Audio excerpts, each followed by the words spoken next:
So, welcome back to the podcast.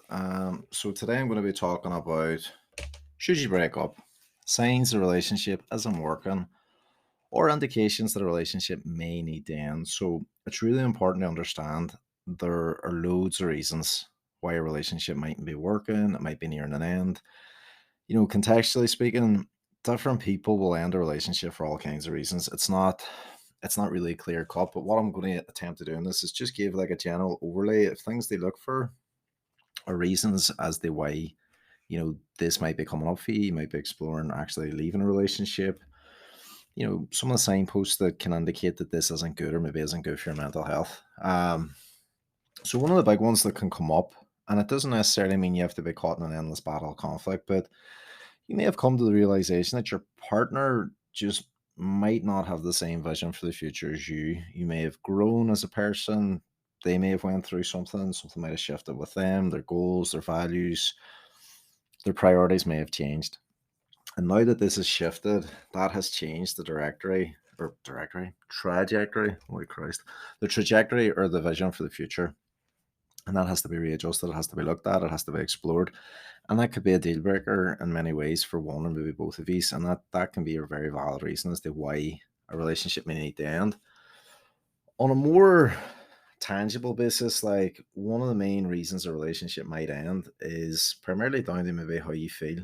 How you feel you're being treated. You might not feel respected by your partner. The relationship mightn't feel safe. One very good example of this is anytime you may try to have created change, influence change, whether it's through boundary setting, you may have found that that was rejected constantly. Communication may have been impossible, if not very difficult and strained.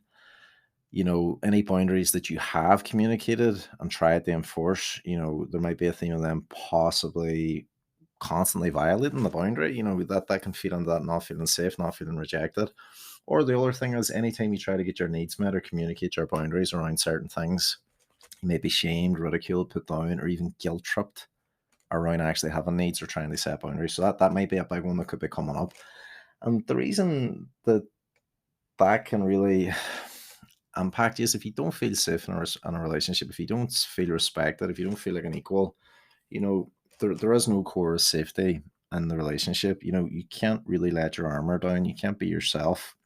And if you can't be true to yourself, if you can't show those raw, vulnerable parts of yourself to your partner, then who the fuck can you show them to?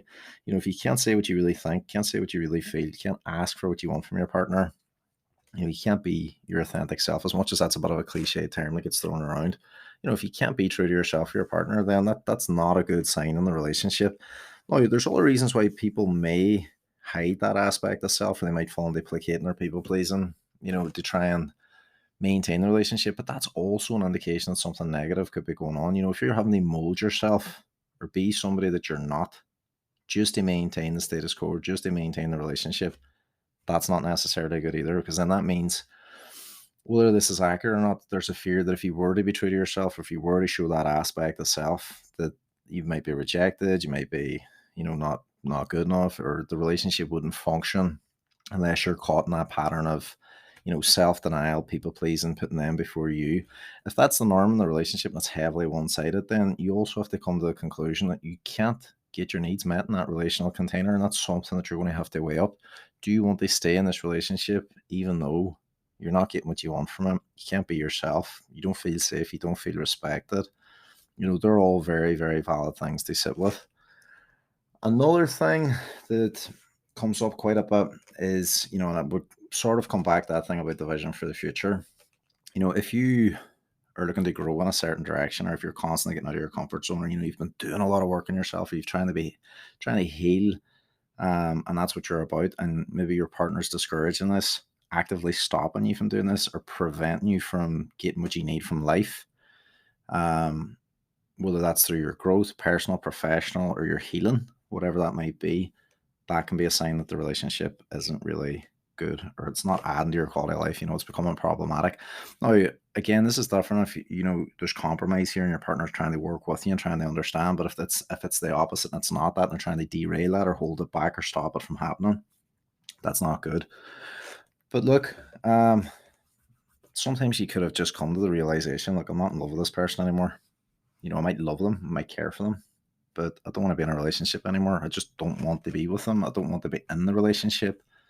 You've decided that the relationship needs to end. That's enough. Like, sometimes people stay stuck in relationships because they think about all the people that are connected to it, whether or not there's kids involved, that's a different context, but they think about everybody else's opinions, they think about everybody else's feelings around it. But at the core of this, it's about you. You've chosen this relationship. If this is no longer what you want, you know, it's not necessarily good staying in a relationship you don't want to be in, because then there's going to be resentment. It's going to come up in your behavior. It's going to come up in your communication. It's not fair to the other person as well if you're not really invested in it. So that's a big reason that a relationship might need to end. There are other things like, without going on that whole conversation around abusive behavior, but some very, very clear, visible things that you should be looking out for is feeling like, you know, you need to walk on eggshells around your partner. You tone yourself down, not cause a fuss, not challenge them, or you might be afraid of their anger or their temper or rocking the boat. Like, that's not good. And that would feed into that whole thing about safety and respect. And also, it makes it very, very difficult for you to be true to yourself, because if the container itself isn't safe, if the partner's not really making room for you to have your needs met or to communicate anything that you might need or want from them, then that's not fucking good either. And again, it's also worth acknowledging, depending on your background growing up, if you maybe seen your parents fighting a while lot, or if you have this belief that, like, I will conflict, there's going to be conflict in relationships, but there's a difference between healthy conflict and constant conflict and disagreement over very minor things. And one of the ways that you can relate this back to yourself is, are you feeling drained the majority of the time? Are you feeling resentful the majority of the time? Do you feel constant feelings of rejection or exhaustion? Are you feeling unsafe a lot of the time? Are you feeling resentful of your partner? Like, are the majority of the interactions with your partner negative? Like, that's things that you can actually tangibly look at and go, fuck, what is the impact that this is having on me? Without having to like really dive into this, if the relationship has become abusive in any way, whether this is verbally, physically, emotionally, sexually, there's a whole lot of different ways abuse can take place. That should be a deal breaker in and of itself. But it needs to be said, if there's abuse present, that can be a big thing to factor in with getting out, for your own personal safety, and for, if there's kids involved too, it's obviously very, very intense. If there's any behavior or a theme of you feeling constantly demeaned, put down, shamed, ridiculed, if that stops you from expressing yourself, from, like I say, using your voice, asking for what you want, sharing your thoughts, feelings, aspirations or hopes for the future, or your opinions on thing, if your partner makes you feel like it's not safe for you to do this, or puts you down, or actively makes you feel like you're not of value, fuck me, like, that's enough. Like, that's just not a good relationship to be in. Now, the reason I wanted to start with that is because obviously communication is such a foundational part of making change in a relationship. Like, communication, I think it was Satir says it, communication is like oxygen to a relationship. But obviously we all inherit aspects of dysfunctional communication, because we only get the one template. If we think intergenerational trauma, your parents and your grandparents inherited aspects of their behavior, their traits, their way of being, their expectations, assumptions, rules, beliefs, all those things, and that passes down generation to generation until somebody actually decides to do the work and make a change. Now, if you're in a relationship, the Gottman Institute have done studies over thousands and thousands and thousands of relationships, and they found that, like, the average couple will wait something like 6 years before they'll go and seek help. And that's mad when you think about it, like enduring that for 6 years. But one of the communication patterns that they did find that was indicating that a relationship was in danger or going towards an end was what was known as the four horsemen of the relationship apocalypse, right? So these are really kind of easy to remember. Criticism, constant criticism.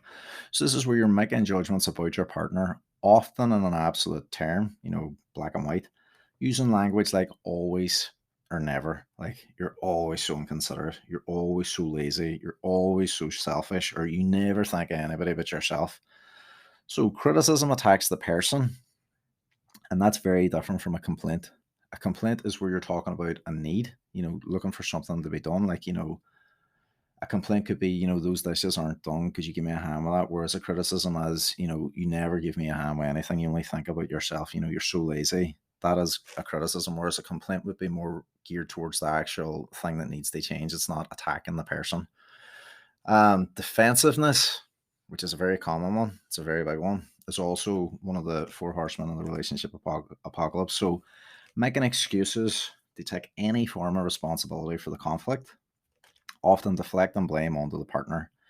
Defensiveness can be defined as self protection in the form of righteous indignation or innocent victimhood in an attempt to ward off a perceived attack. So that's an important thing about perception, the perception of an attack.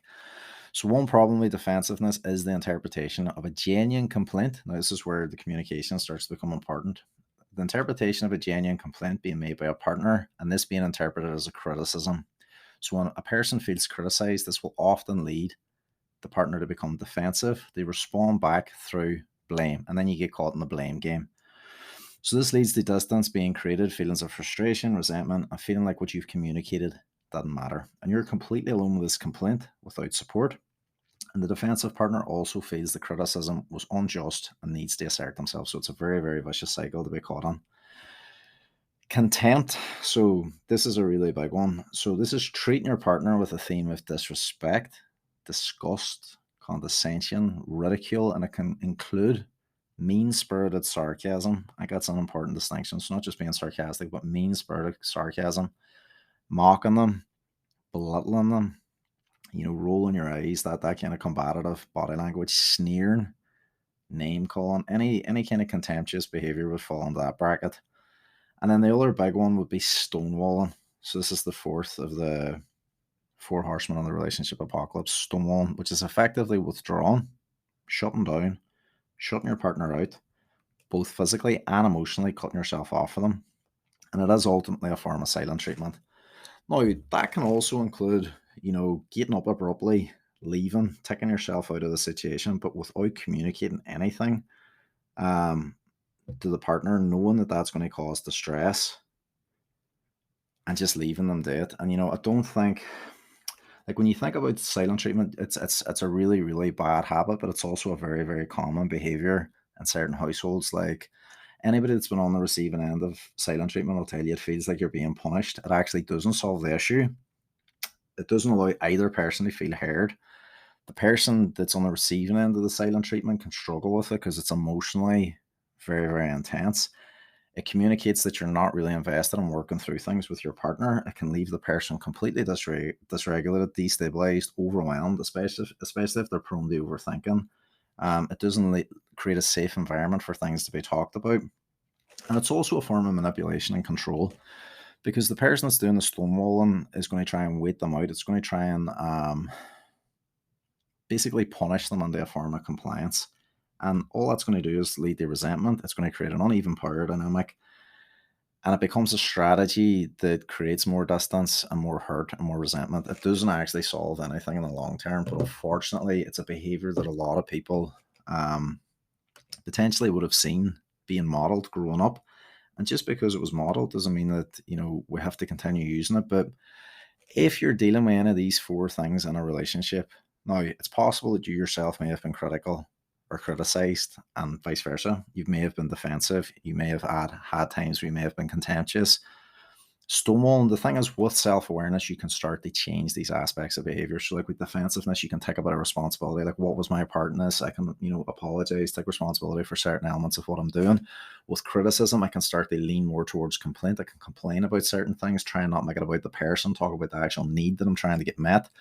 Contempt, just fucking scratch that altogether. Try and shift your perspective to appreciation. And I know that seems counterintuitive, but what do I actually appreciate about my partner? Or what are they actually doing good? So don't see them in this fucking negative light. And with stonewalling, it's really about self-regulation. It's more about like taking time apart, getting yourself grounded, learning to self-regulate, and for both parties, and then coming back and actually having that strategy there where you can communicate. But these are things just to be aware of if you're struggling in a relationship or there's certain things that are going on. But there's so much that can come into why a relationship needs to end. And there's certain things that shouldn't be going on in a relationship, but are very commonplace. And it could be you might see it with your peers, you might have seen it growing up. There might be certain things that have become normalized in the relationship that aren't helping either person. But look, there are certain things that once you become aware of them, you can start to catch them. If you can catch them, you can change them. But I'm just going to run through some things, right, based on things that can harm a relationship. And I'll talk a wee bit more on each part as I go through it. So, a lack of boundaries or no boundaries, that's helping nobody.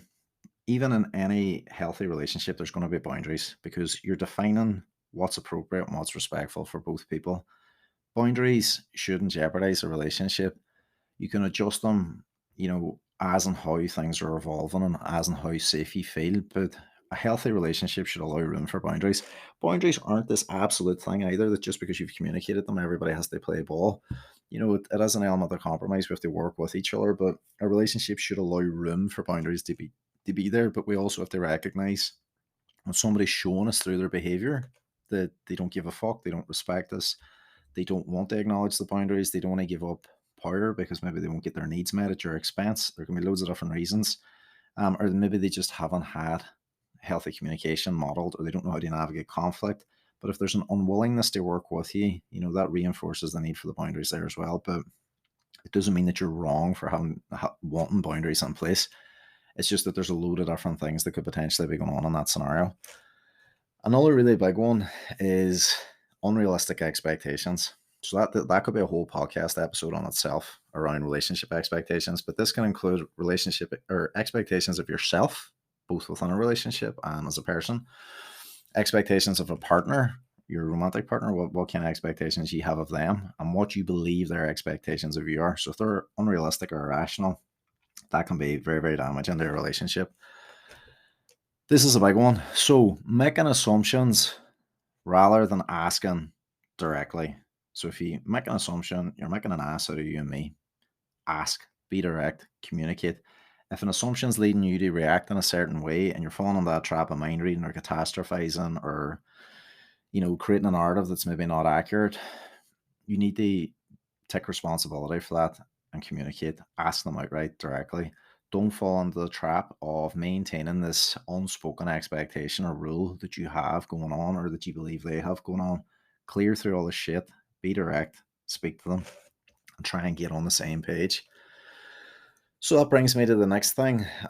If there is within communication, if you find that you're constantly reacting instead of calmly responding. Now, obviously, this takes a bit of time because you have to figure out what your triggers are, you have to figure out your conditioning, you have to figure out why this is bringing out the response that you're having. But reacting and responding are two very, very different things.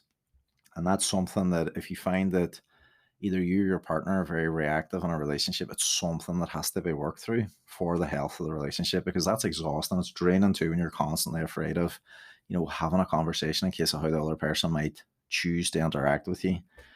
So I spoke about the four horsemen. They're massive. If they're present in the relationship, that's not good. So criticizing, contempt, stonewalling, and defensiveness. So stonewalling is kind of interchangeable with silent treatment. You can put that on.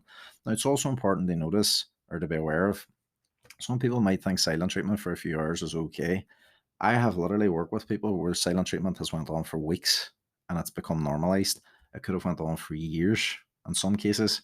Just because you've been exposed to it does not make it normal and does not make it okay. And although that might be your go-to strategy and you might not know why you're doing it, this is the thing about awareness. You have to see how this is harming not only just yourself and the partner, but also the relationship as a whole. So not having room or space, like your own autonomy, to work on yourself, they foster the relationship with yourself. If the relationship is actually taken away from your ability to attend to yourself, to grow as a person, to heal, to do the things that you want to do, whether you can't have time with your friends, your family, alone, away from your partner, that is something that needs to change. So if you can't have a separate identity, separate to the relationship, or you can't make space for yourself, or you can't grow as a human being, as an individual, that is something that you need to look at there as well. Apologies. So apologies is a whole thing as well. Knowing how to apologize, knowing how to make repairs when there has been conflict in a relationship. So if what happens is, say you potentially could have grown up in a household where there might have been a big conflict, there might have been a big disagreement, might not have been handled very well. But if the expectation is we don't fucking talk about it, we get up the next day, we pretend nothing happened, and we move on, everybody's still holding those feelings, everybody's still carrying stuff connected to that. That could be what's going on in a relationship. that might be the norm for one or maybe both people. But somebody choosing not to apologize can cause a lot of harm to the partner. Emotionally, it can affect trust, it can affect safety, it can affect respect, it can affect their sense of self, their self esteem, their self worth. And also, not being willing to make a repair, to talk through things, to also take personal responsibility for your part in that. It's just not good. And I don't think, I think more needs to be discussed about how to apologize in a genuine way, because there's a lot of fucking toxic ways people try to apologize, but sincere apologies include you taking responsibility for the things that you've done, the hurt that you've caused, being genuine about your remorse, actually giving the person space to actually process what's come up for them, not forcing a forgiveness. And obviously making a commitment that you're going to work on the issue that was the problem and that it won't happen again going forward. That's big parts of also fostering that level of trust and security and safety in the relationship, but also part of being a human being and acknowledging that you've caused hurt and harm. Sweeping it under the carpet doesn't actually deal with it. And expecting the partner just like this is what we do, we don't talk about it, we just get on with it, doesn't help anybody. It really, really doesn't. It actually affects the connection within the relationship. And again, if you're, like I said earlier, if you're feeling a lot of rejection, a lot of resentment, a lot of hurt, if you're carrying a lot of negative emotions the majority of the time in the relationship as a result of the relationship, but you're not doing anything about it, it has to come back to you. You know what? You're not changing, you're choosing. You know, you don't. You're for the most part, you're not. You don't have to stay in a relationship. You know, obviously, there's context here where that can be slightly different for different people. But you know, in an ideal situation, you can end the relationship or you can leave. But if you're feeling a lot of negativity, if you're carrying a lot of negative emotions as a result of the relationship, you need to be honest and transparent with yourself about the impact that the relationship is having with you. The communication thing, again, I think that would be more of another podcast episode. I could speak about communication in depth because there's so much nuance that goes into that. But again, communication feeds into conflict. How is communication handled in the relationship? How do you feel with the bulk of the communication? You know, have you got any problematic communication styles? Are you placating? Are you blaming? Are you emotionally disconnected? Do you avoid any kind of conflict?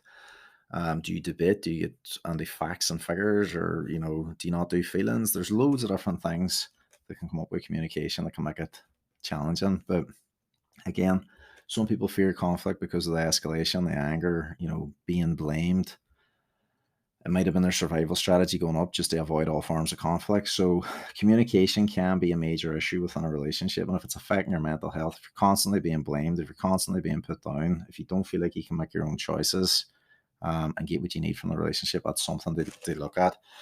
If you feel like there is a lack of honesty and transparency, if there's a lack of respect, if there's a lack of, well, I think they're pretty fucking big ones for a start. Honesty, transparency, and mutual respect. If those things aren't there, that's not good. If you feel like the person can't be truthful with you, if you can't be truthful with them, if you can't be transparent with your thoughts, feelings, your hopes, what you want for the future, and vice versa, that's not good. Again, the responsibility thing and the personal responsibility thing kind of comes back to what I was saying there about apologizing. If a person can't take any responsibility for the harm that they've caused or the hurt that they've caused or how they behave during a conflict or disagreement, or if they haven't showed up for you or if they've let you down or if they've handled things badly, if they are completely not self-aware, and say they are a chronic blamer, for example, they'll find personal responsibility difficult. But at the same time, if they aren't willing to work on this, and it's just a case of take it or leave it, that is something that you're really going to have to sit with, because that can be a really, really exhausting dynamic to find yourself in. And again, part of this then is about looking at, are you in denial about the extent of the person's behavior? Have you normalized aspects of what's going on? Are you denying that there is a problem in the relationship? Like, are you thinking that if you just change aspects of who you are, that this would suddenly start working? Because then that falls in that old trap of, I need to be something other than who I am at my core in order to get this person to treat me better or to treat me right. And if you find that you need to do that just to maintain a relationship, that's not good. Like, it's really not, because then you're not able to be your authentic self. It's not safe. It's conditional that you'll only be treated a certain way if you're X, Y, and Z. The safety thing in and around that as well. If the container's not good, in the sense that, you're afraid of rocking the boat, you're afraid of having a voice, you're afraid of asking for what you need. You won't speak up to address your needs to get them met. You might even be engaging in passive aggressive behavior, hoping that they'll just read your fucking mind, which is a slightly different scenario. You don't want to be falling in that trap either. If you've got expectations and you've needs that you need to get met, communicate them. If you don't communicate them, but then you become passive aggressive and you huff or you throw hints, and they don't pick up on them, that's the other side of the coin. That's where you have to reflect on your own behavior here as well. It could be potentially harming the connection in the relationship because neither person is a fucking mind reader either. And again, within relationships, it's okay to have conflict as long as it's healthy conflict. You can disagree on things.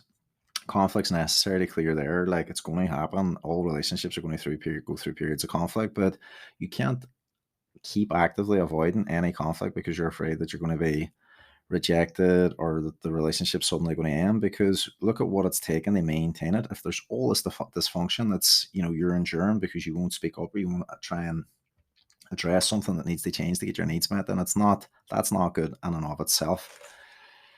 If you find that you're having to deny your needs, put yourself at the back of the queue. That whole placating cycle that we were talking about. If you're having to deny the impact that the relation's having on yourself, if you're having to put yourself last to maintain the relationship, if you feel like you're being taken for granted, if you have to lie to yourself about the impact that this is having on you, if the majority of your time is spent romanticizing the earlier periods of the relationship, the honeymoon period, the good times, and the last couple of years has been fucking horrendous and you're not really thinking about it, that's something that you need to sit with. That's something that you actually need to sit and reflect on, because you could be lying to yourself about the actual true experience of how you've been feeling this last while within the relationship.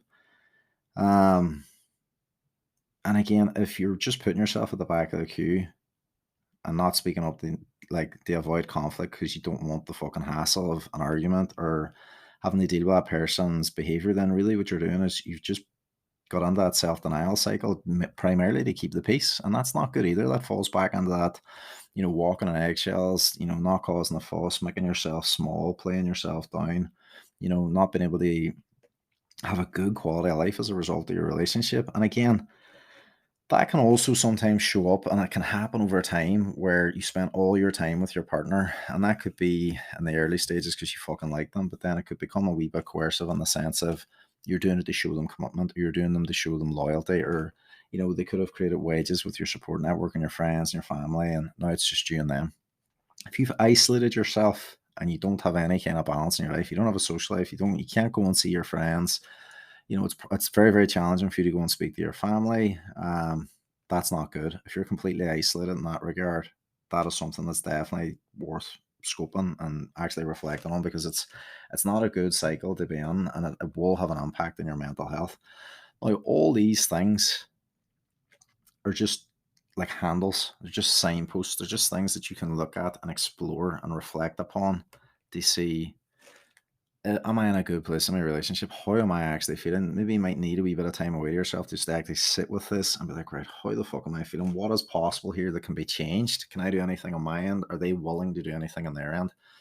And look, a lot of the people that I work with, I build them up, work on the sense of self, their confidence, communication, their conflict.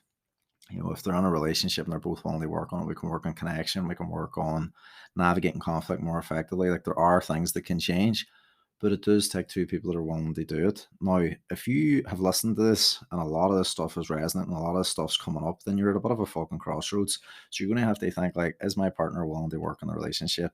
If they're not, what can I do? Where am I going to go? Where am I going to go with this? I would take some time. I would journal how you feel. I would sit with it. I would reflect on it. But you need to do something. So I just want to say thanks for listening. If you have any questions or any thoughts or feelings on it, please DM me. I'm also going to be launching my couples course very, very soon, within the next week or so. So please keep an eye out for that. You can DM me on Instagram if you're interested. It's going to be a very, very in-depth program. It's going to cover a lot. And it's going to teach people how to connect and get the most from their relationships. So thanks so much for listening. And I'll hopefully catch you on the next one.